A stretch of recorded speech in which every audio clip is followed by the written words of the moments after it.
Армысыздар, ардақты ағайындар, құрметті көрермендер. Өткен жолы біз Шыңғыс ханның негізгі ойлары жазылған Білік деген кітап жайлы айтқан болатынбыз. Бүгін Шыңғыс ханның халыққа түсіретін бұйрығы мен оның жаңағы мөрі жайлы айтатын боламыз. Сол замандарда Шыңғыс ханның бұйрығы ярлық деп аталған. Шыңғыс хан сол ярлығы арқылы өзінің мемлекетіне билік жүргізіп отырған. Ал енді бұл сол сөздің негізгі түбіне келетін болсақ, бұл түркінің ярлық деген сөзінен шыққан. Бұл жайлы мынау түрк сөздігін жазған Махмұд Қашқари бабамыз өзінің сөздігінде айтады. Бұл ярлық деген сөз дейді, бұл шігілдердің сөзі дейді. Шігіл түріктердің сөзі дейді, бірақ ол мына оғыздар дейді, бұл сөзді білмейді дейді. Оғыздар ол сөзді қолданбайды дейді. Содан кейін ол айтады, оғыздар, мынау Әмудария, Сырдария бойында тұратын оғыздар шығыстағы түрік тайпаларының бәрін бірыңғай шігілдер деп атай береді дейді. Яғни жоғары шыңға дейін тұратын, яғни Қытайға дейін тұрып жатқан түркілердің бәрін оғыздар бір сөзбен шігілдер деп атай береді дейді. Бірақ ол дұрыс емес дейді. Өйткені ол шігілдер ғана емес дейді, ол жақта тұрып жатқан, ол жақта көптеген түрік тайпалары қоныстанып отырады дейді. Енді сол заманда ханның аузынан шыққан сөздің бәрі бұйрық бола бермеген. Бұйрық болу үшін бірінші бұл бұйрықтың негізгі мәтіні қағазға ұйғыр жазуымен жазылатын болған. Сол ұйғыр жазуына жазылып дайындалып болғаннан кейін оның үстіне қағанның мөрі басылатын болған. Ал енді сол заманда бұл мөрді, Шыңғыс ханның мөрін алтамға деп атаған. Алтамға.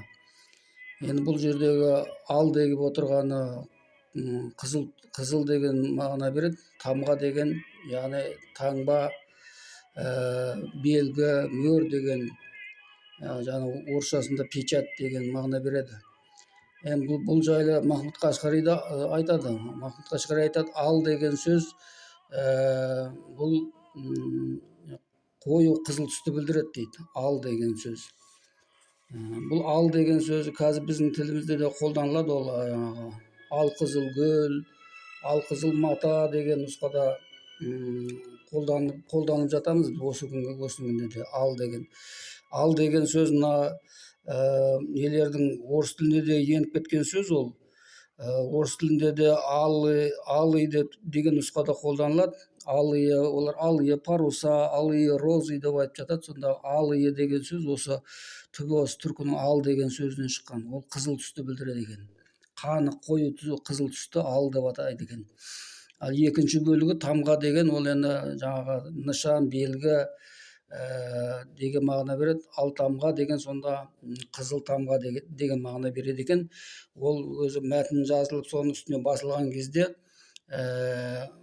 ол қызыл түсті болып түседі екен. Яғни ода жазылған жазулар бар, солар қызыл түсті болып түседі. Сондықтан да бұл алтамға деп аталған. Ал енді жарлық жазылып, ол алтамға басылмаса, ол күшіне енбейді. Жарлық жазылып, оның бетіне алтамға басылған күннен бастап, ол ярлық өзінің күшіне енеді. Содан кейін оны барлық халықтар орындауға міндетті болады.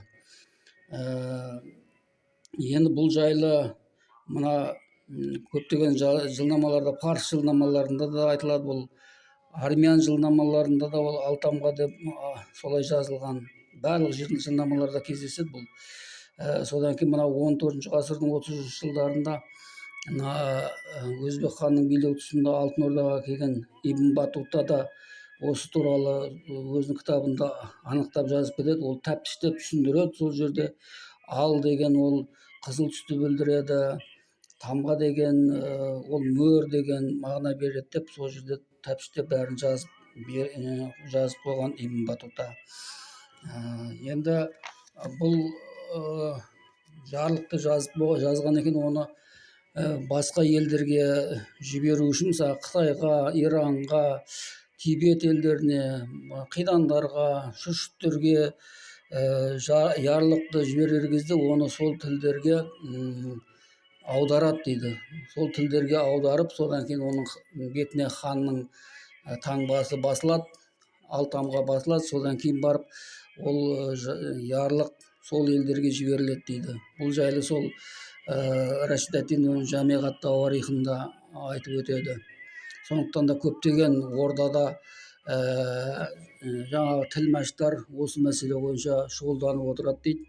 Олар сол шығарылған ярлықты басқа тілдерге аударып, соны сол елдерге жіберіп отырған. Сол ярлық бойынша өзінің империясын, елін, мемлекетін солай басқарып отырған. Ал енді Шыңғыс ханның кезіндегі оның алтамғасы біздің заманымызға дейін жетпеген, оны көрген білген ешкім жоқ. Ал бірақ та мынау 1246 жылы Иннокентий IV папаның елшісі Плана Карпини Күйік ханға келген кезде, Күйік ханның хан көтеру құрылтайына қатысқан кезде, кейін сол ханның хатын, папаға жолдаған хатын алып кеткен кезде, сол хаттың бетінде осы Күйік ханның басқан алтамғасы сақталып қалған. Ол жазу, бұл хат 1920 жылы Ватиканның архивінен табылған. Оны ғалымдар оқыған, бірақ әлі күнге дейін ол дұрыс оқылмаған.